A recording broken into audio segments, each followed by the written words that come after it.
मयूरभंज जिला सारसकणा निर्वाचन मंडली रे प्रचार सरगरम महिला भोट को टार्गेट करिसेंती बीजेपी प्रार्थी भादव हासदा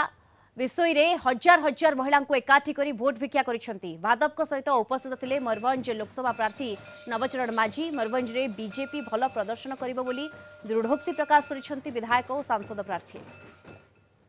आदर्श को बाधई करी मु निर्वाचन रंग उड़े प्रत्येक गाँ घर बुलूची समस्त सारे मिसुची आम प्रमाण कर देचु आम निर्वाचन मंडली रे पांच पांचटा जोन स्तरीय मीटिंग करी आम मीटिंग रे मध्य माने 1000-2000 माँ माने सामिल होउचंती एवं आमे माने मध्य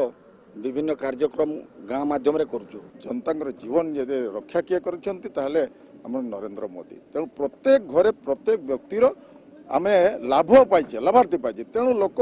एबे चाहूचंती बहुत योजना रास्ता रे अटकी जाउछि से अटकीवा पाई जो आमे संघर्ष करूछु जेमती आम पाखु पहुँचबा आमर देखो 17टा राज्य रे एबे चली शासन भारतीय जनता पार्टी एवं जहा अनुदान पूरा डायरेक्ट पहुँचुछि प्रदेश को किंतु आज एटी बहुत जिनस हड़प हो जाउछि तेणु लोक कहउछंती परिवर्तन।